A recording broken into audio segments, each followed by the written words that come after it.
It's showtime. What's up, Alex? What's going on, man? It's another day in hell. It feels like because it's like 102 here in Napa today. It's not much warmer here, but a It's little just bit warmer. it's too freaking hot, man. hmm It's gonna be over 100 for the next like 5 days, and Yep. I think the high on Tuesday maybe is like 108. Get the hell Yep. out! I'm not. I'm not looking forward to that. I'm not either, man. But I'm ready to get spicy tonight. I have. I'm ready. Let's bring in tonight's guest because I am pumped. I know everybody in the live stream knows him, and I know you and I spent a great deal of time talking about him. He's our good buddy, the Knaf Sergeant. There he is. What's up, man? How So, are you? good, how are you? Good Good. to see you, bud. As I'm here. always. So where are you at right now? Up in my knife room, I guess you would call it. What state? So, oh, Nevada, Las Vegas. For those people that don't know who you are, give us like the down and dirty couple of minute spiel of who you are, how you got into knives, how you got into YouTube, and your sign. Yeah, do you like long walks on the beach, for example? Yes. Do you like to play tennis in a thong? Do you Who doesn't? like to yeah. But Let's hear it. seriously, Yeah, so- where you at? How'd you get into knives? How'd you get into YouTube? Been in knives for quite a long time. I wouldn't say I've been into it as far as like being a enthusiast in like higher end knives until probably like I don't know, probably 5-6 years ago or so. Um, been in the military, and I more or less started the channel around the time when COVID happened, and I was just kind of at home bored because we were still working, but we are kind of down to reduced shifts, and we were like working every other week, so it was kind of nice actually for us. Okay. But yeah, there's a lot of spare time, and I was watching a lot of knife YouTube, and I figured I could do that, so I kind of just started doing it. So, Wait, like a wait. bunch of the guys, you're part Wait. of the problem that jumped Wait, in wait, wait, during wait, COVID. wait. It's hold right there. He said a lot of spare time in the military. I know that's not the Marine Corps. Oh boy. I mean, Because it's you've sort been of polishing military, boots Air on your Force, days so. off. Air Force. So what do you do for the Air Force? What's your MOS? Like, what do you? Well, it's called the AFSC in the Air Force because we have to be different. So, but I am the F-35 avionics. Nice. So, And does that mean you're in charge of like the electronics and making sure Yeah. all those Things that things beep. are operating? radios, flight controls, all that kind of fun stuff. Would you say And the we're- F-35 is one of the most superior planes we have on the planet today? Sure. Yeah. That's what they say. I mean, I originally started out on the U-2, which is a Cold War relic spy plane. Yep. Still alive and interesting. kicking. It's personally my favorite aircraft. I wish I could go back, but Yeah. so yeah, we kind of got pushed over to this jet, and we work the test unit here in Las Vegas. So we test out all the fancy new stuff before it gets pushed out to the rest of the Air Force. So Okay. that's kind of what we do. Very cool. Actually, that cool. sounds very interesting.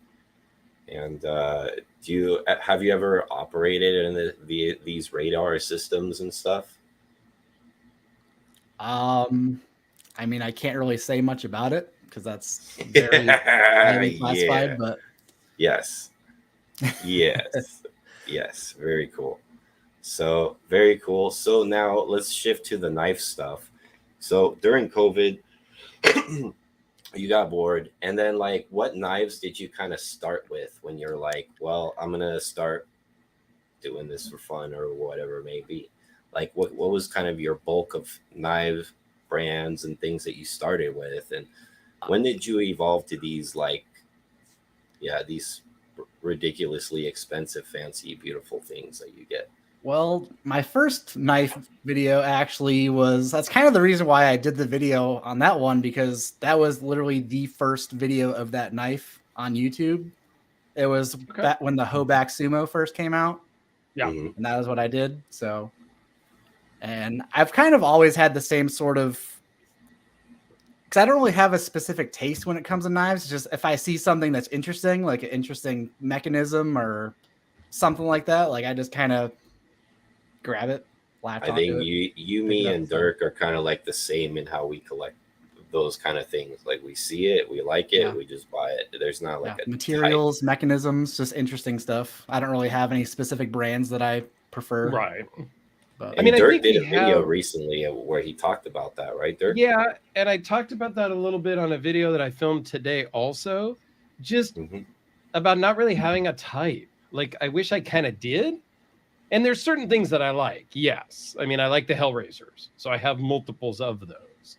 I like the Frank Fisher Battle, so I have a couple of those. Like, there's certain knives that I do like, but I don't just only collect certain things at even a certain price. And I've talked about that before, too, on some of my videos. I've got stuff from the $10 to the tens of thousands of dollars. Like, I've got everything in between. So it's a little odd to me, too, that I don't have more of a focus. It's just kind of all over there. Yeah, which I think is the best way. Like, I started out that way. If it had an interesting lock, mechanism, anything, and it could even be like a weird, because back like in 2013 era and all that stuff, like there was a lot of those like $35, $50 CRKTs with weird locks and things like that. And I would buy a lot of those things. I still have some of those back there.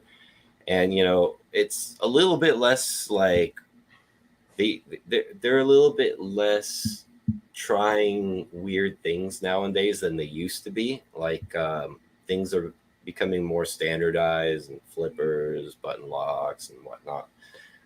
But you know, that's how I started, and just getting a bunch of weird stuff. But what's cool is when you buy a knife, it can actually connect you to various different things you can learn about it, because you may even look at the steel and learn about S30V, and then you look at the advertised grade 5 titanium handle. Like, you're like, well, what's grade 5?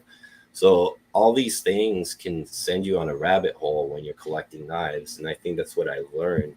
A lot of my stuff is just by buying them and enjoying them and learning little details about them that are interesting. Yeah, we got a question here from Stacy. How's your wife doing, Knaf? She's doing good. She's actually she's been going to a lot of appointments. That's kind of a reason why we haven't really gotten to that subject yet, but kind of the reason why I kind of slowed down the channel was because there was a lot of stuff that I had to do, because we were also planning on moving here soon, which that changed. And she had a lot of appointments, like with her doctors. She had speech therapists and physical therapists and all kinds of stuff. So I was just kind of running all over the place. And luckily my work center is pretty lenient, and I was able to take time off. That's great. For a little while, but obviously that can't be a permanent thing. So I was expected to come back to work at some point. So yeah, I was busy boy driving around, I'll tell you that much. So and a great comment from Jason at VC Edge. He used to help build the F-35s. He'll tell you everything you need to want to know. That's weird. Somebody's at the door. Let me get. So yeah. Good to see you, Jason. Yeah, it was good. It was nice knowing you, Jason. Thanks for chiming in there for a minute. And to answer, she's doing good. About to go back to work here soon, I think. So. No, that's great. Glad that she's feeling better, getting better, and going back to work. Peter in the house. What's up, Peter? I'm sorry I missed you and a therapeutic and Women Carry Knives live earlier today, but I was out at lunch. I'm so sorry. I meant to join, but I couldn't. Please forgive me, but thank you for joining. Mike Yee from Australia. Now, Mike joined us last time. Yep. As an impromptu guest. And since then, I have a box of knives of his here at my house already. and there's another box coming. So we've been talking Wow. quite a bit now, Mike and I, because he buys a lot of stuff here in the US and then ships it down to Australia. So Down he bought a under. bunch of stuff in the US and just had it redirected to me. And then I'll have to have fun shipping to Australia, which is not a problem. I've shipped to New Zealand quite a bit. I saw Nick, another guy, comment, say hello from New Zealand, who's watching also. So Nick, thanks for joining. It's been a while since we've talked. Okay. Very What up? cool. We got What up? people from all around the world and all that good stuff. We know Jason from VC Edge is going to get kidnapped by the somebody, and then Guys in Knaf black Sergeant, helicopters. We'll just leave it at that. and then Knaf Sergeant is going to get kidnapped right here live on TV. It with might be some live guys because he mentioned the F-35. So yes, we'll- with the yeah, I black mean, it ski exists. masks. It's fine. You see that door right there? You see that door in his corner right there? That's exactly where they're going to bust in black ski masks and take him away. It's going to be It an could be exciting interesting. live today. Yeah. So on that Might note, happen, I don't know. Knaf, what were you carrying in your pocket today? Today I was carrying this right here. This is the Richard Solar. I don't think it really even has a model name, but he's a French maker, front flipper. Okay. Pretty cool. That looks very nice, actually. That's got Yeah. a nice stone wash to it, too. Yeah. Nice. Yeah. My only, I like it a lot. The only thing about it is the handle is very thick. Mhm. So I was actually thinking about doing it myself, but the hardware is actually very sunken into the handle, the scales. And I was thinking about just sanding it down to where the hardware is flush so I can thin it out. Other than that, it's pretty sweet. I like it a lot. Very nice. Yeah, I've had a few custom French knives, and they tend to do that. They like to make them thicker. I think their whole idea with that is they like them, even if it's a flipper or whatever it may be, to feel like it's a fixed blade in your hand. That's kind of their style, I guess. But I've noticed they make a lot of thicker handle knives a lot of the times, unless it's a slip joint or something like that. Right. And Mike, you're also into watches. So were you wearing a watch today? Now that he's frozen because of his internet. He's back. No watch. Were you wearing a watch today? Yeah, I was thinking maybe this might happen, but I was hoping it wouldn't, because the few lives that I've done, I always have this issue with connection. That's okay. No, I didn't actually wear a watch today because I was outside working. I was pulling weeds in 109-degree weather all day. So Okay. That's not a problem. the watch I've been wearing a lot lately was I don't really know how you say it, the Bata That's a cool one. Uno. It's a Just a single-handed one-hand. watch. Yeah. And I like it a That's lot. actually a really Titanium neat case. Titanium case, super thin. It weighs Super thin. absolutely nothing. Yeah, I like it a lot. There And is a. Go ahead. I just like it because it's kind of the same sort of way that I tell the time, because I'm always like, it's quarter after this or Yeah. quarter after. Like I don't really require like really accurate time telling. Precise, So yeah. There's a Mesa Singer, I think, is the one that has a one-handed watch also that I've always been interested in getting, just because I think it'd be just kind of cool for the same reasons.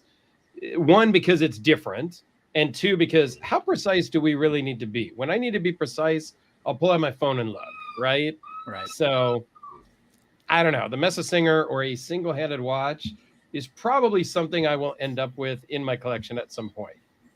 Alex, what were you carrying and wearing? Well, and you guys are saying all good stuff, but then, there's a watch for every occasion too. What's What's up, up, Detroit Spartan? And that's clearly a watch that I think is amazing for like a dress night. Like if you're going to wear it under a cuff, it's so thin. Like, is that automatic or the quartz version? That one is a quartz, but they do make automatic versions. Yeah, that are really thin too, right? They're like super thin. It's a little bit thicker, but not much. Yeah, but for an automatic, that's unheard of, Yeah, That's what they're it's like known double for. the price though. This one's about $600, and the automatic one's about $1,200. So Yep. Yeah, it's kind of like the Bauhaus design is what it is. And there's a watch that I really, really want that's got kind of a similar styling by Junghas in Germany, Mm-hmm. the Max Bill. I've been wanting a Max Bill chronoscope forever. I'm waiting for the right sale to get one. It's not the kind of watch I think I would see most people wearing. I don't think it's kind of old man, I think, to some people, but All it's right. just something so special in its history and its vintage look and everything that, yeah, I think I definitely want to get something like that in myself.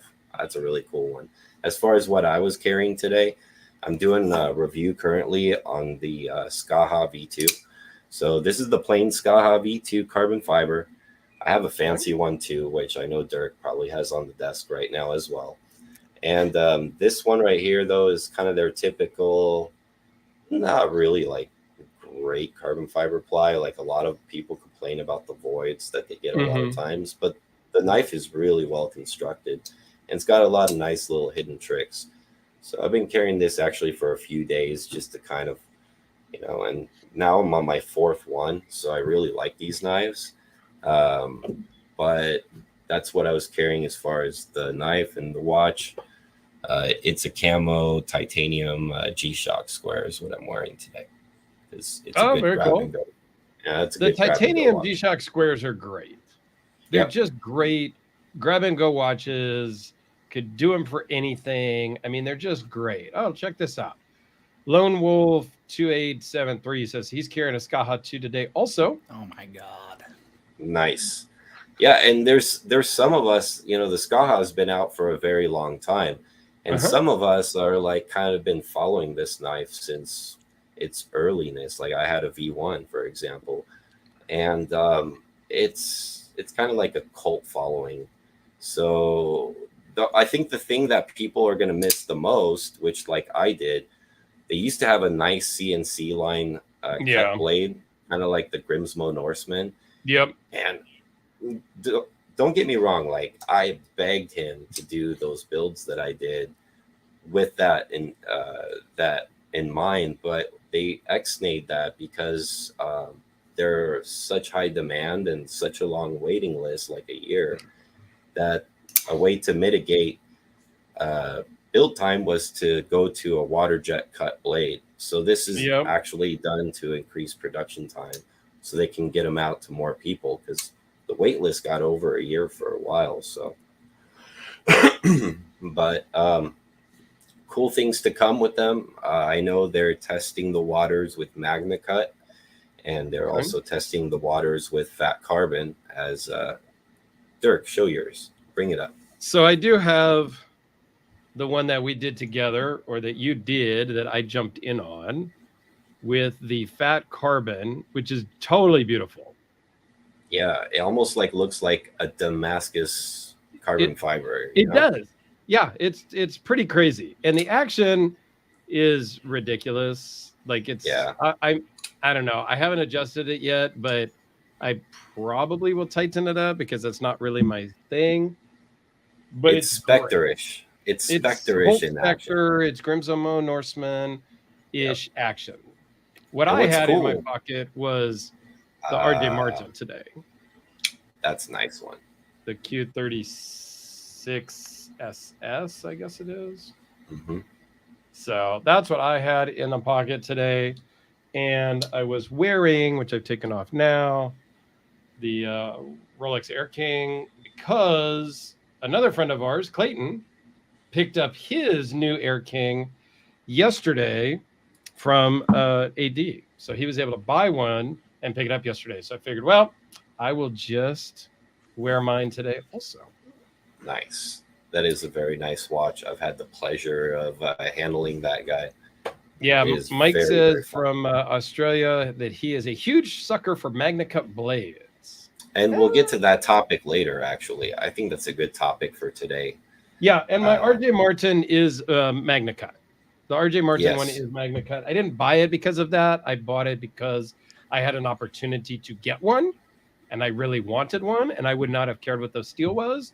I would have just done a trade deal plus some cash from my other buddy and got to Ned. Like, so the steel didn't even matter to me at that point. Yeah. Is Magna Cut though really that?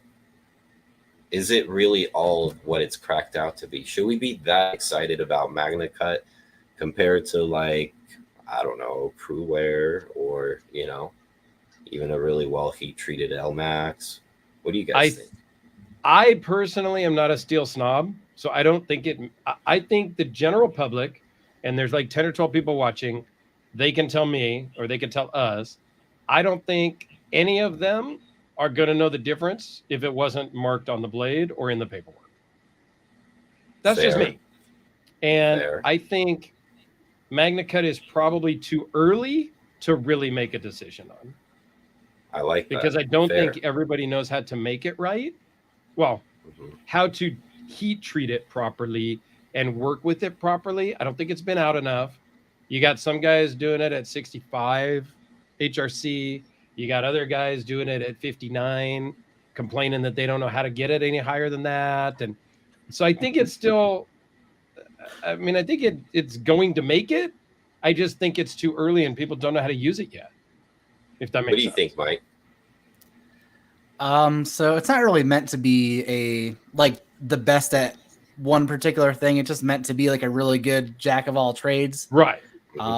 Assuming it's at the proper heat treatment range, which I saw Transparent Knives they actually HRC tested this one right here, the ProTech Mordax which just came out in Magna Cut, which I got from USN, and it's supposed to be good. So, but yeah, it's supposed to just be really good all rounder. And now that I have like a whole bunch of custom knives that are like CPM 154, and like the blade material doesn't really matter that much to me, really, because most of it's going to be good enough for using it. Like I have, like, yeah, I'll use it for a while and it'll still be fine. Like, right. Like you said, most people are not really going to be able to tell the difference, really. There are people that use their knife all day long, and I could see those people seeing the difference. But for the most part, I don't think people are really going to notice. I mean, Mike, you're killing me. He's got some really cool stuff. The more I talk to Mike Yee in Australia on the side, he has got some amazing knives. Yeah, that's a good one. I know exactly what knife that is. Wow. The Overkill was really fun. Yeah. Mike has got some cool stuff. We are going to have Mike back on the show as a guest for the full-time one of these days, because he was a great pleasure to talk to. And I got a lot of comments after he jumped on last time, how great it was to have just a regular guy kind of join. Awesome. And we'll do that for other guys too. Yay, not Yee. So sorry, man. Yay. Right? Mike Yay. I butcher everybody's names, man. Very cool. See, and my thoughts on Magna Cut was kind of similar to you guys. You know, I mean, from what I understand from a couple of my friends who have, like Tom, you know, from Hosang Outdoors, which, you know, and those guys with Gerald, my former podcast guys, I talk to them still every once in a while, and once in a while peek at what they've done with these things. And it seems like it's kind of performing a lot like Crewwear. But the thing about Crewwear is it's like happy at 64, 65. It holds an edge really long time, which is nice. It's not as tough as like 3V, so it's more brittle than 3V, but it's still fairly tough compared to all your standard steels. But the magic about it is it's supposed to be a Crewwear that's very stainless. So, you know, because Crewwear, you technically, especially if it's not coated, you should probably oil it a little bit from time to time, because I know I have a few of them, like the one that crazy spider coat that I have, the Para 3 that has that weird patina, like that I forced into it. Yeah. Like you can see what Crewwear does. It patinas really easily. So without oiling that, I can't keep it nice and everything. So like that knife is one of those, for example, like every so often I got to oil it to keep it nice. So with Magna Cut, it's supposed to perform like that, but not have to oil it as much. Right? I don't know. It's right because I read it on the internet. Okay, it must be true then. It is. And a comment here from Josh Worth. He is also in Australia. Both Very from Melbourne, nice. Josh and Mike. So very cool. More international people than I had thought, and that's super exciting for me. I have a lot of international people on my channel too that I end up talking to, which is super cool. So I'm gonna segue, guys. I'm gonna segue to this YouTube video that I saw a little while back. And if I was really comfortable with StreamYard, I would play it live for you guys right now. What is it? I've got an internet window up over here. I could probably play it. It's a YouTube video? It's a YouTube video of that made me shed a tear of parting words. Oh, good Lord. From a really, really close friend of mine. And I had a frog in my throat, man. Like it affected me that whole day because it was. Are you talking about this one over here? I don't know. Why don't you play it? Let's see.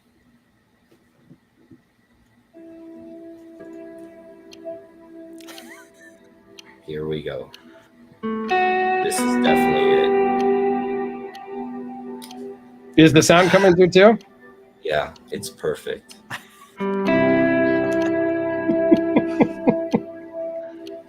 Oh man. Why? Dude, those are some sweet knives. I like that Grant and Gavin Hawk right there. It's good. Wait, what? Got that Grant and Gavin Oh, Hawk. the marksman, yeah. Look at all those knives that he's about to throw away in the trash. Yep. That Fury. Oh my goodness. They all went to the metal grinder. I don't know if you guys know about this, but I actually died after this video, so. Oh, there was going to be words from this sponsor after this feature. Dude, look at Mike's collection, though. Like, he's got some sick knives. I mean, look at that. And you look at that old timer right there, the old tie. So you're not the only one that cried, Alex. You see? You see? And look, they're all getting boxed up because he's hoarding out on eBay. He sold the Fury for $50 on eBay for Cody. And that's a cool little studio area, though. I'm not gonna lie. That's freaking awesome, actually. Yeah, those actually were pass around knives. Those weren't really knives, but they got boxed up. So let's cut that out now and explain yourself. Yeah. So. Not to put you on the spot or anything, but it didn't really dawn on me until I actually uploaded the video. But I was like, this video is a little bit overly dramatic. But the editing was really good, actually. I was like, wow, this is good. But then I decided to just run with it, whatever. Yeah, because at that time I was really considering shutting down the channel just because I had just so much stuff going on. And like I mentioned, like stuff with the family. Yep. I just didn't really seem like I had much time to do anything. So, and I was really letting a lot of other stuff that I should. Oh boy. Well, you know, and one thing about this whole thing too is like, I wanted him to kind of explain like to his fans, because, you know, Mike's channel blew up pretty big for quite a while. Like he just, right? Like a lot of subscribers really fast. Hey, I'm back. Am I back? And yep, and you're back. he's back. Yeah. So. Yeah, you know, I'm not here to like heckle you in your personal life, but you have a lot of fans, man, like me and, you know, Dirk and, you know, some of these guys over here on this. So we're just all hoping. But yeah, it's a temporary break. Yeah, we'd love to see you back. You know, because when I tend to do things like I tend to get like tunnel vision on something, it's like like that gets 100% of my effort or like no effort at all. So, and I was like letting other things like slip. Like I'm in the Air Force. I'm expected to meet fitness requirements, and I started to get fat, and I'm still kind of fat, but I'm going to the gym like 5 days a week now. So I'm working on that, but okay, cool. But now that things are starting to slow down, I'm not moving anymore until June now. So, I'm probably going to start back up now making videos. So you've been And- doing shorts, I've seen. Yeah, I have been Yes. doing shorts and like YouTube or Instagram reels and stuff like that. Yes. And that's the only reason why I brought this up, because if you didn't make those little shorts, like hinting like I was going to see you back, probably wouldn't have poked you. But I just wanted to hear it But- firsthand that, and here, this is a really good point, because we all three of us do YouTube, and then we all have different personal life needs, with kids or work schedules, and Right. me and Dirk talk almost daily, and there's been like 2 week span where like him and I barely chat because he's working or I'm busy with the kid and working and whatever. But Mhm. like there is a thing too when like this YouTube thing becomes kind of demanding, because you really want to do a good job when you do these things. I mean, that little segment I know took you a while to kind of edit and splice, and you get faster as you go and you do it more often, but Right. it'll still require time regardless. And so for me, as a friend to you and one that's gone through the exact same struggles, like a year plus back, Mhm. of thinking that it was kind of hard, because I felt the pressure like, well, all my friends are doing like daily content and their channels are blowing up, and I'm doing like once or twice a week and nothing's happening here, right? And then it turned into, well, like, do I have time to do YouTube at all? Because if I don't do it all the way, just like you said, should I even Uh-oh. do it at all? And then I realized I could do it all the way at my pace. And that's what I do now. And yeah, it's not going to get you subscribers doing it that way, for example, but it's much more enjoyable for me to put my focus and time and split up like different aspects of building a video and then just releasing it. And my personal life has dramatically improved since I've done it that way, because now I don't give myself any pressures. But the only pressure I still give myself is that if I do release a video, I did the best job that I could, and I didn't speed up anything to cut any corners when I do post that video. So that's the only advice I can kind of give you on my personal end. Yeah, I get that too. And I just want to hit a couple of comments here. CPM says a good amount of the knives I own are because Mike recommended them. And then Mike down in Australia says, yes, ordered a RMOR after seeing it on Knaf's channel. You see? Oh yeah. Stacy says, Knaf, you kind of remind me of my favorite designer, Dylan Mallory, very humble and kind. I don't know about that kind Yes. part. He's kind on TV, but real life. But just kidding. He's a super great guy. Yeah, so we all love him as part of the community. So it's kind of good to hear that he's you might see some comeback here, because I love his reviews, and I don't watch every video, but I hardly watch any videos anymore. But I do watch, if I do watch something, he's one of the libraries that like I'm like subscribed to seeing every alert for every video, because he reviews some really interesting stuff, and that is actually what I'm interested in looking at, is different things. Like I sent a box over to Dirk, it had like a couple fancy ones, and then there's like this 11.5-inch like cold steel Bali song that I grinded the cam lobes off of to make it legit. Yeah, like I like weird stuff. So speaking of that one, that cold steel paradox, I think paradox. Yeah. Somebody's gonna send me a stock one. Yeah. So that I can is awesome. Both. He's got to find it in storage. He says he's got one and he's gonna look for it. He emailed me after that video came out. So I'm gonna have like a regular one also, which I think is gonna be super cool. Yes. And I can echo what you guys both said. Like life happened. Like we have to have a work-life balance, if you will, because all three of us have day jobs or real jobs, careers, whatever. And then we're trying to do YouTube also like on the side. And it takes a lot of time. Like that minute and a half, well, it was a minute and 39-second video of you closing, took a lot more than 2 minutes to make. My normal 5 to 10 minute videos take, 20-ish minutes to put together. And I don't even do any editing, but I've got to upload it. I've got to do the description and I got to schedule it and stuff.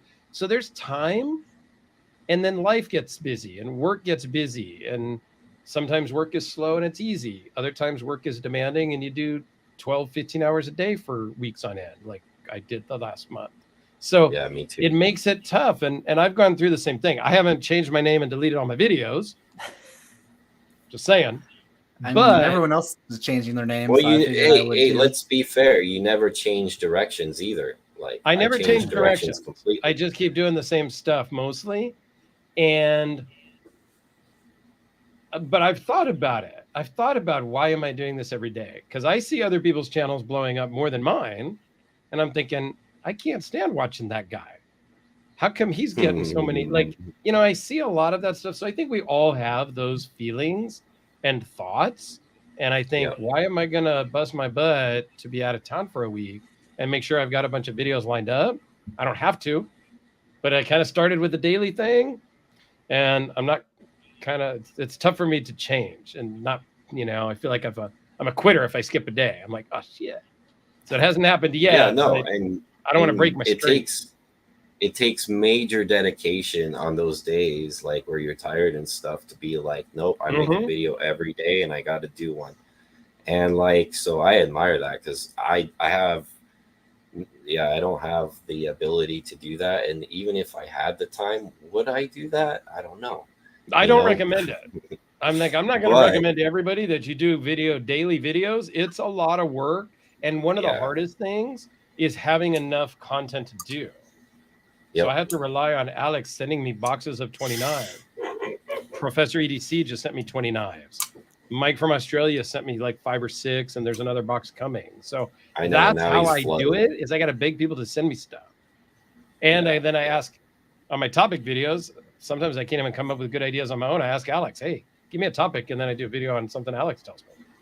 So I put my spin on your idea, but doing daily content is tough. And I answer one question here, CPM. No, I didn't get the carbo tie. Mine is fat carbon. I didn't even know there was such a thing as carbo tie, but now that I know that there is something called carbo tie and what it is, it's got titanium dust sprinkled in it. I kind of want a knife with that now. So I might be talking to Ed over at Red Horse Knife Works.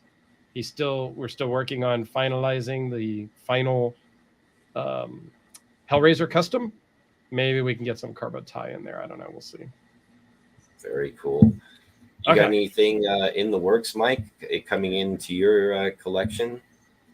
I'm still currently waiting on the Kurt American build. I haven't really heard back from him in quite a while, but I was originally going to have him do a 3.5-inch Mobius, which is a model that he hasn't done very many of. That's a cool one. But then recently on his group page on Facebook, I saw he has a newer model that has a double recurve blade that's very similar to a Fisher Battle or a Fury, and I really like that a lot. So I might switch over to that one. Did somebody say double? Did you say double recurve or did you say double recurve?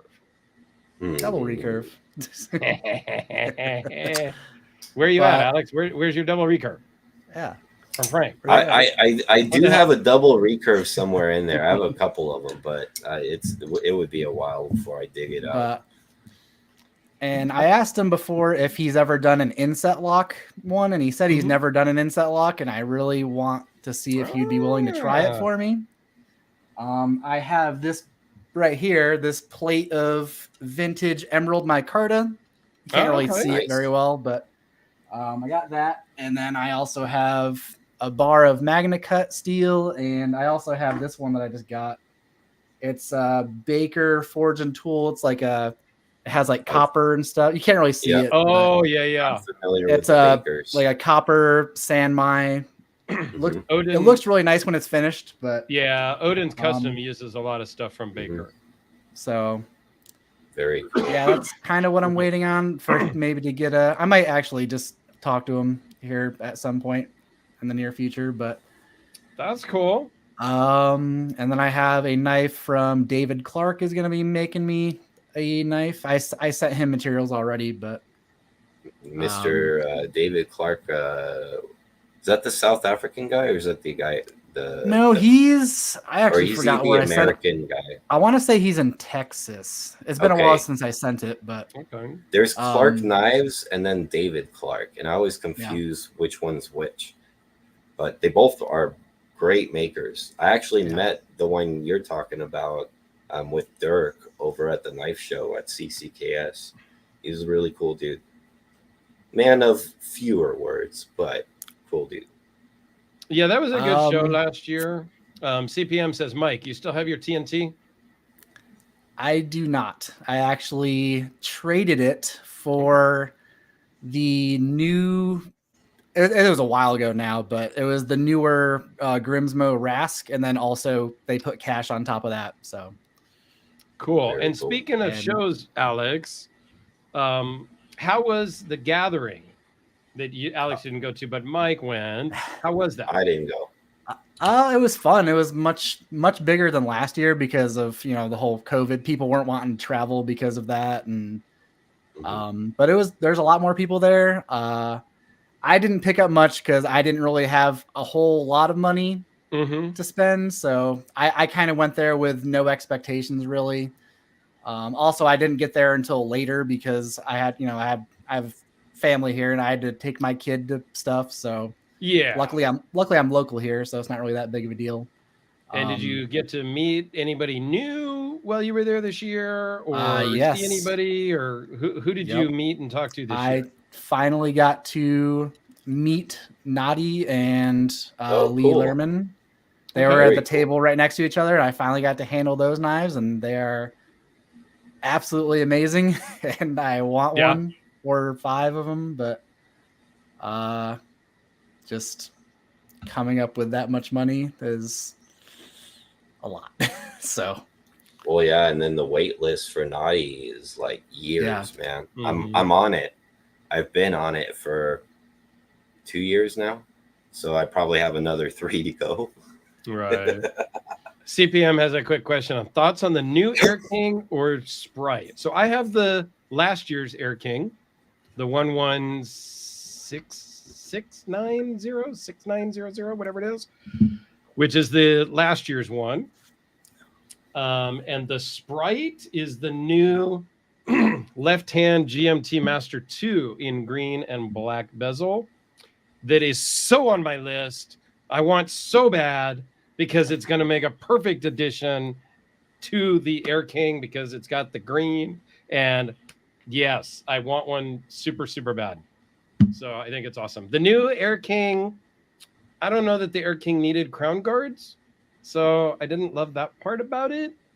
I did like the loom, and I did like the fact that they balanced out the 5 and they added the 0.5, but I could see actually getting a new Air King also and having both in the collection. Nice. There you go. Back to our regularly scheduled project because Mike and Alex are like, that's- the what? The what? What? No. Forget No, that. I actually know what the Sprite is, but I don't own any of those Rolexes or Omegas, so I never comment. Don't. Just stay with your line. Don't do it. Just don't. Yeah, I don't know. Listen to Nick. I'll do what I feel like doing, but later. But for right now, like if a watch is over $2,500, I'm kind of not looking at those right now. Anything like kind of in that area is okay for me, but if it's more than that, I'm not ready for that yet. Okay. Although a spring drive is really, really, really, really like catching me right now. I kind of really want to try a spring drive. That'd be a fun one. Yeah, there's a couple of Grand Seikos that I'd kind of like a 9F quartz. Mm-hmm. But the problem is they're like 39 mil, and then they wear small on top of being 39. Mm-hmm. So I think it's just going to be too small for me. Like the Air King is a 40, and I've got stuff in that. I don't even think I have a 39 right now. I have 40s and up. So that's more my range, but I don't know. Yeah, the Sprite is really kind of like my next ultimate watch if I could get on the list. And if I could get one, I would just grab it. I think I want to get one of those little Bamford edition G-Shocks that came out recently, that black and blue one. It's a cool looking blue. Yeah, it's a nice little, and yeah, it's the right amount of spread of color and black. I was For like, sure. maybe. So that was one watch I was kind of looking at because I know they're going to be worth a little bit more money later. Yeah, maybe. So, yeah, for sure. For sure. And so we know what Mike's working on. What are you working on, Alex? I'm only working on one. I was working on a Scout before, but I got screwed over by what's his name? Tim from Russia. You know, the carbon plate. Oh, okay, So yeah. I had paid in full for some carbon plate, and it was matrix glow in the dark dot, which nobody else makes that except for him. And yeah, I've been trying to harass to get it eventually because obviously it was hard to get anything from Russia to the U.S. Russia's for having a little while. trouble the last few Right? months. So But now that's kind of gotta cut them a like, little slack. but at the same time now it's been a while, and I know like CKF has been getting all their knives in. I know Right. other Russian makers getting their stuff in, and Shiros are still getting back and forth. So come on, you know. Have you But even anyways, heard from Tim? Well, I think or they has he actually just been moved. silent. he hasn't replied in 6 months. Yeah, that's not good. No. So that money, yeah. I would kind of write that off and think I'm probably not going to get the material from. You know what's sad though is I've bought carbon fiber from Tim like at least 3 or 4 times already. Like I'm not, you know, I don't know. I expected more, I guess, but we'll move on from that. So that project got on hold till I figure out what I want to do with a Scout V2 at some point. And then right now I have a knife I've been waiting for almost 3 years to get finished by Lodato Knives. And he's actually building it right now. So that one's going to have copper Damascus carbon fiber scales.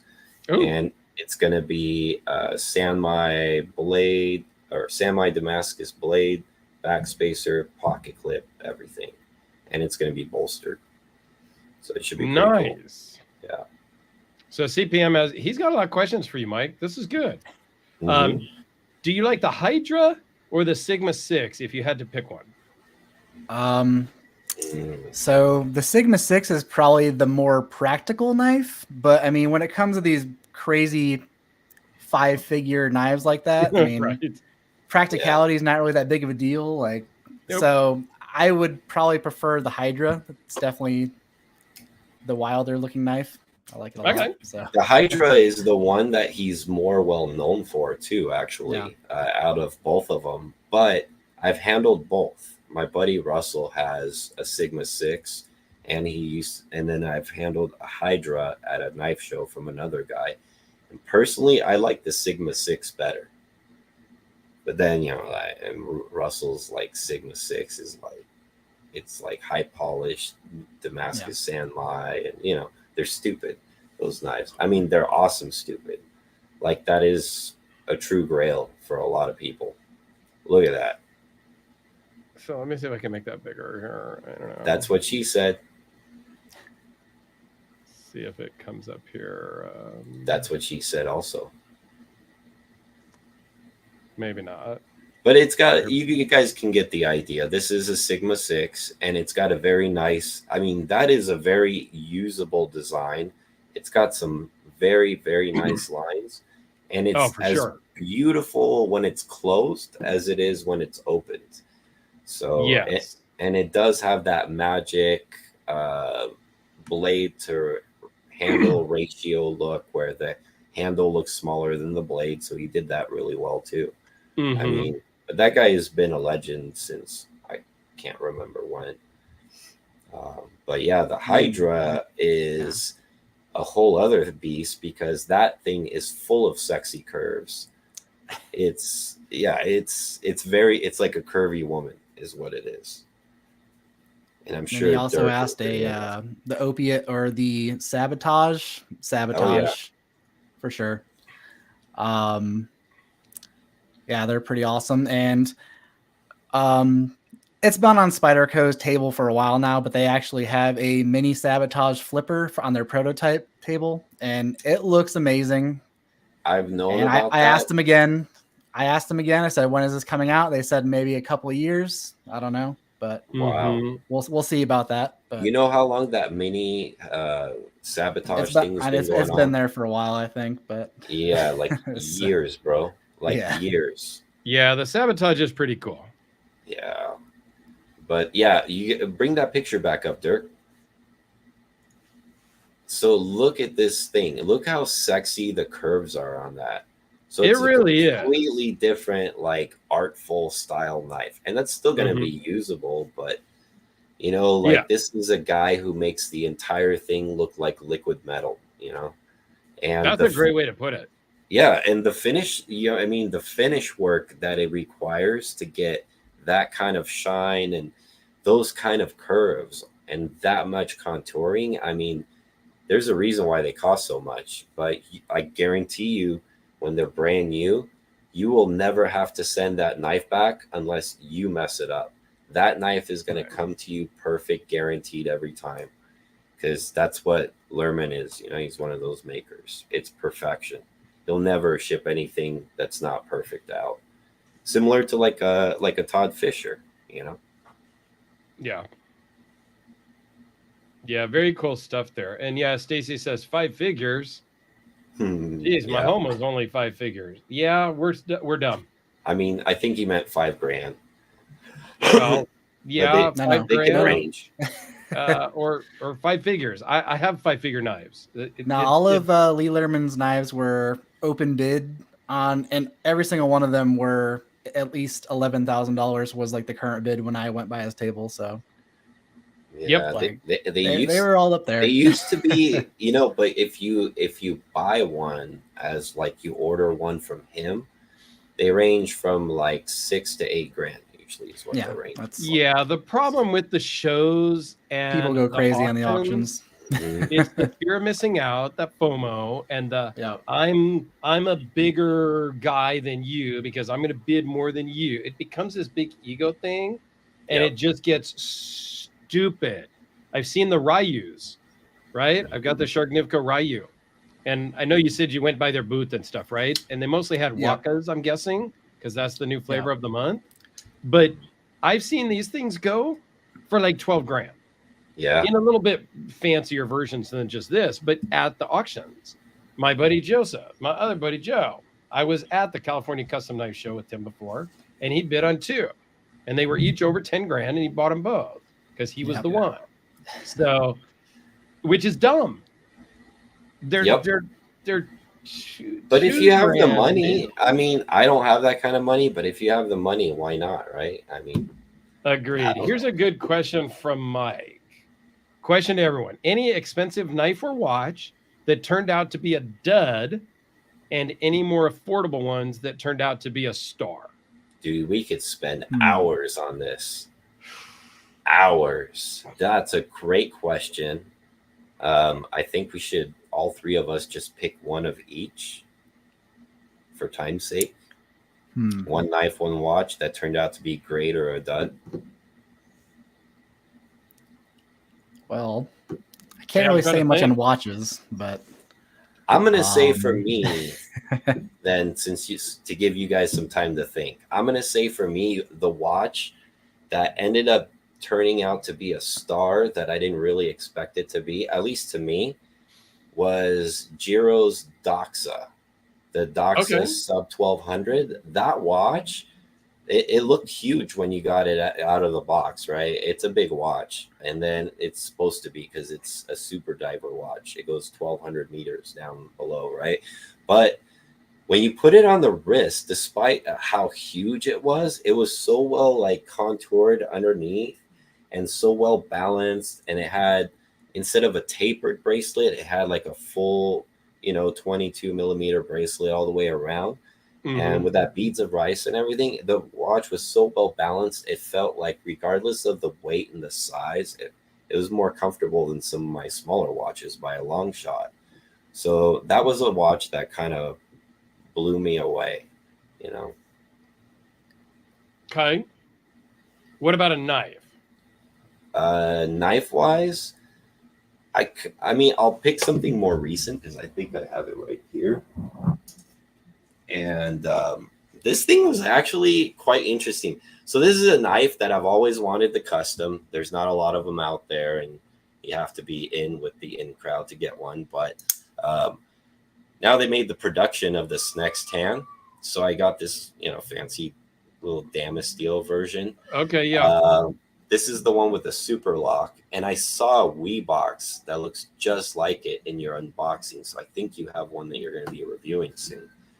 Oh, maybe that might be in the box of stuff that Professor sent me, because I didn't open the box. That was the most unboxing, the most non-unboxing unboxing I ever did. I know, because that box, you'll see it has a weird twisty type thing that goes on the backside. And then it's got this new like super lock that everybody's always talked about over the years. So that ended up being kind of a nice, surprising knife for me. I like it a lot. It's quirky with that pocket clip up there, but it does work quite well. So those are the one knife, one watch that, I would kind of choose to be in those categories. How about you guys? So for a knife that was like an affordable knife that turned out to be a star for me is over there. I can't grab it, but was the Kubi KB237. I didn't know much about Kubi. Somebody sent me that one, and I just fell in love with it. And I can't recommend enough. Now it's gone up in price. It's like $60, but it's D2, Tonto, Flipper, G10, comes in multiple colors. If you want, you can get all blacked out. You can get a satin blade with green G10. I don't know. It's underrated as a superstar to me. But as far as an expensive knife that turned out to be a dud, there are expensive knives that I just don't particularly like. I don't think they're duds. I just didn't really care for them. So maybe I didn't keep them, or I just didn't buy them in the first place. Yeah. As far as watches, I've gotten some watches that I thought were going to be cool that I turned out not to like. The Bunker, the Swiss watch company Bunker was a titanium watch that was like a big fad about a year ago. And I got one thinking it'd be great. And I didn't really like it, and I sold it. It was like $200 or something. And I sold it right away. But no, there hasn't been an expensive watch that, there was a Panerai I got to borrow for about 2 weeks that I was about to buy, which was another friends of ours watch. And I wanted to love it so bad, but after wearing it like constantly for 2 weeks, I decided it wasn't for me. And so I sent it back, and it saved me like $9 or $10 on what I was gonna buy from the AD, because I was almost ready to buy it. Yeah. So I may have to try a 42 millimeter Panerai, because I really want to love and own a Panerai. Those are very nice. What about you? I'm not really so sure I can talk so much about watches, because I'm still pretty new at it. Like, I put it on, I'm like, yep, that's the time. And so exactly. Yeah, don't get into watches. I don't really know what to look for as far as like fit and finish and all that kind of stuff. Yeah, don't. Yeah. All the ones that I have, they all seem pretty good. I don't know. You've been picking good ones though. Yeah, you've got some good ones. I kind of pick those kind of the same way I pick knives. I just kind of look at ones that look interesting and try to make sure they're semi-reputable and go that way. And interesting. So is there an expensive knife that you ended up not liking and a cheap knife that you ended up loving? My most popular video was about it. Is it the Curtis? Yes. Yes. Yeah. I was very disappointed in that. That was my first Curtis knife I've ever handled or bought. And basically that knife just did not function as a knife at all. Like it didn't lock up just mechanically as a knife. It was absolutely horrible. And it's a $700 knife. Like, it's literally the same price as like a Koenig Arius. Like, and that's what I get. So sent that back, and luckily he was willing to work with me and gave me a refund, because the retailer does not do refunds on knives from the retailer that I bought it from. So, Right. Yeah, that's a common thing. And I remember that whole story. yeah. But So I'm glad that Yeah, worked but out. I think that's a fine line in my opinion because it was borderline unsafe, if I'm not mistaken. Yeah. So they should have, for the unsafe reason, they should have taken the knife back and exchanged it or given you a refund. I think the retailer kind of messed up there. But yeah, I mean, he was great to work with, though. I mean, he was willing to try to work out some sort of resolution for it. So yeah, so Mike, I can't really say anything bad about him. Yeah, Mike, who asked the original question, says he remembers that video and it helped him not to buy one. Now, I haven't had that issue with the Curtis knives, and I've had a few. And so this is the older version, right? The older version of the Curtis is probably like what you would have want to experience, Mike. Like these were actually pretty good. They, and I actually had issues. It's the wrong color. It's, like there's a whole other story behind that. But the knife itself is solid. And then the pivot area and everything was good. It's a safe knife. It's a good looking knife and it works well and all that stuff. So when I saw yours, I was kind of fascinated. That's why I watched that video in the first place. Right. Because I was a fan, right? Like I had one. So I'm like, oh, I wonder what these new versions look like. I bet you they're smoother, silkier, and thinner, right? Like that's what I was expecting. And well, I mean, he said he was going to be changing things again to try to make it for like better now. So, and I've still follow his Instagram, and some of that stuff does actually look different. So, I don't know if it is any better, but I mean, he's still selling them. And he knows and I can see like little differences in those versus the one that I had. So. Yeah, and we know he knows how to do it right in the first place. So we know he can do it. Even if he has to go back to something that worked in the past, he can do that. But yeah, that's a maker. I was really bummed out with your video because I had like actually higher expectations myself. I was like, man, and that was a nice blue one, man. That one looked really nice. Yeah, that one's a good one. Yeah. So and then Will says that Mike tried on the PAM 42 millimeter yesterday. Yeah, because Will is a local guy to me, and another buddy Mike is a different Mike is local to me. And they went watch shopping yesterday. Watch window shopping. They were meeting up because I think Will bought a watch from Mike, and they met up for lunch or whatever. And I did see some pictures, and I think I'm going to have to try a 42 millimeter Panerai. But that's not what Panerai is. Panerai was a big, bold watch. So I'm a little like, really? But it was a big and bold watch because it was way back when they were trying to make them waterproof, right? Like, well, yeah, and they made them bulky, and they made them for the Italian military and stuff like that. And so I'm gonna try a 42 on. I may just go down to the same place they went to in Walnut Creek and try one on. Those guys have been good to me over the years, so I need to try on the 42s and see. And then Will says, isn't there a custom knife on my end? I did just get something in from TJ Fisher. Yeah, it's not mine. It's Will's. The unboxing is live right now on my channel. So it's a Cobra, a slim Cobra. Oh. That's like freaking amazing. And Will's going to be lucky if he gets it back. Yeah, that I'm waiting to see that video. That video is going to be very interesting for me. I'm very excited to see that one. Yeah, looks like a nice knife. That like, and I've got a TJ Fisher Cobra right here that I love with a Sanmai blade and all that. But the one that Will bought is just over the top. It's after the video, after this live, go watch my unboxing. It's amazing. Oh, and I did land one of these too, guys. I thought I would. Oh, yes. Yep. Please show the Fisher because I don't own one of those, and I thought you boxed that up and send it away to La La Land, right? See, look at that video. He shipped them to himself, is what he did.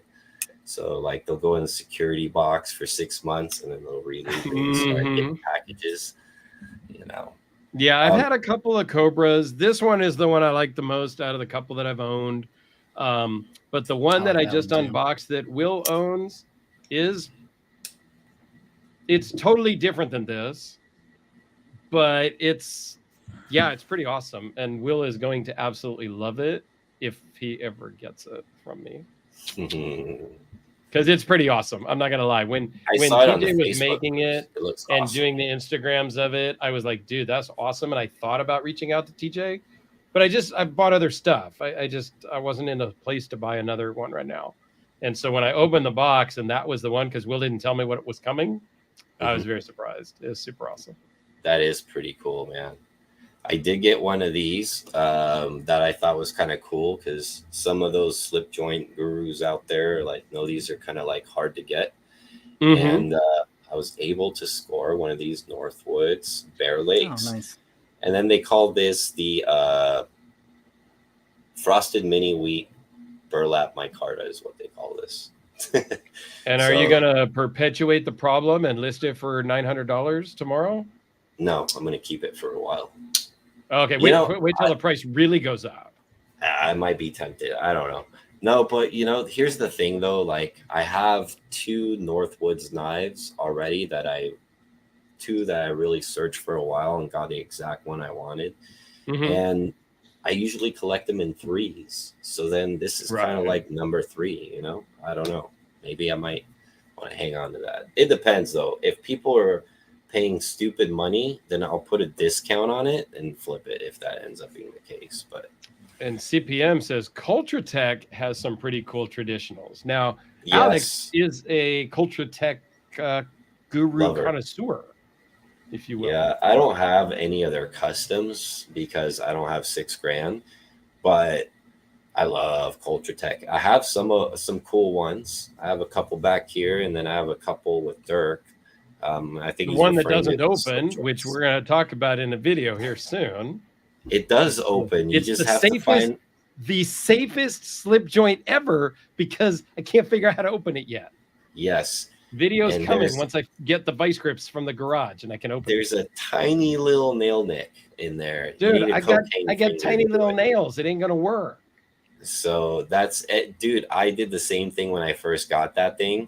But when you finally get that blade out, it's a tiny little slip joint with like a custom heat treat Jan Hook LMAX blade on it with the polished edge. It's like a little razor blade. So it's actually quite cool if you can get it open.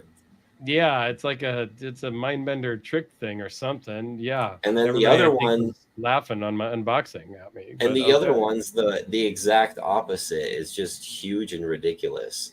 Which is really cool though, with the red carbon fiber. Yeah. Those guys are making really neat stuff. But yeah, Culture Tech is one of my favorites. I don't own all their knives, nor could I ever, but I wish I could, man. They are really cool. I prefer them over Shiragroff, but it's just that's saying a lot. Yeah, no, I truly do. And just because they're a little bit more like off wall, they're a little bit different, And I still love Shiragroff knives, but the one you have with the corkscrew. Yeah, that's a Culture Tech, right? Corkscrew. Yeah. And that one's got like they had a picture of that one next to an AK-47 stripped down, and there was more moving parts in that knife with that weird compression lock system that they did than there was in a stripped down AK-47. So it was kind of cool. I'm like, that's so Russian to do right there. right, like a stripped AK next to the knife. And but yeah, that's a really cool one. And that knife is like worth a lot of money right now. They've gone way up. So I'm enjoying that. That's but I don't think I'll ever sell it. So CBM says, which ones do you own? Do you know off the top of your head a couple of names of the ones you own? Yes, I do have the Svarn, but I have the Svarn 3. I don't have the Comrade or the Zen. Those were really cool too. I have the I think I have both of the ones that I own are right here. I can show them real quick. Okay, cool. I love in the comments while you're looking for your knife there how Josh and Mike from Australia are talking back and forth with each other, and so I love the fact that they're having kind of their own little side conversations in the comments, and Right. that we're kind of, I don't know, not responsible for, but we're allowing these other, people to come together as a community, I guess. Yeah. For lack of a I better word. love Like that interaction. All right. So the two that I have are this one right here. This is the Cultratech Svarn 3. It's one of their earlier produced ones because the newer ones had more of like a mirror polished blade. So this one's kind of a oddball one just because of that. I am going to send it back to them and just touch it up and stuff. And I'm trying to get them to change the carbon fiber scales. And they only do that on customs. So we'll see if we can figure out how to maybe at some point turn this into a custom. But what's cool about this knife is it has the action of like some of the best bearing knives ever, but they're actually polished phosphor bronze washers. And they do a lot of washer knives that are just incredibly smooth. And here's the other one you were talking about. That's the one with the corkscrew integrated in the back spacer. So, and then it's got that really nice compression lock here on this side, which helps it close. CPM says he owns that same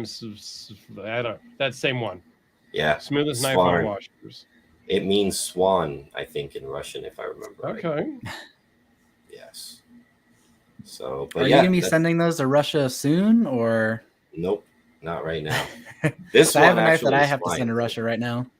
Yeah. There you go. And I have this Andrei Grigorev custom. Oh yeah. Yeah. And the detent is very weak on it, and also I kind of messed up the pivot screw, and he custom makes all of his pivots, so I can't just get like a replacement screw or anything. So why you trying to take stuff apart then, man? That's why you need knives. That's why you need knives. Like it. You need knives where you open the box and the tools inside, man. That's what you need right there. See, you buy Cultratech. Oh yeah. Here. Yeah, I gotta send it back to him to have him fix my mess up. So, well, I wish you luck on that one. I have a Todd Begg knife here that somebody sent me in that they kind of messed up and needs to go back to Todd because can't get the damn core blade. But yeah, that's great. That's beautiful. Very subtle how he did that one. I like that one a lot. Well, very cool, guys. I'm gonna have to start moving around because my daughter's going nuts out there. I can hear her. I hear her over there yelling and screaming. So I think she's trying to break into here and she's trying to break in because all her toys that she really wants is right here right now. So gotcha. All right. Well, I think we're kind of wrapping up anyway. You're playing with her toys. In the description is a link to Mike's YouTube channel that's got like 2 videos on it, but he's coming back. He's also on Instagram doing some reels and stuff like that. There's also a link to my main channel and Alex's main channel. I don't know. I think we'll be back in a couple of weeks. We might not because I'm going out of town. So we'll talk about schedule, but we may move it around a little bit because I think 2 weeks from today, I'm actually on a plane. So we'll figure that out. Maybe we'll do next week instead and kind of do whatnot, but we'll figure it out. Yep. We'll keep you posted. Yep. Thanks for watching, everybody. We appreciate it. And Mike, thanks for joining in. We greatly appreciate it. It was fun to kind of catch up on some stuff and just chat a little bit and had some good comments and questions.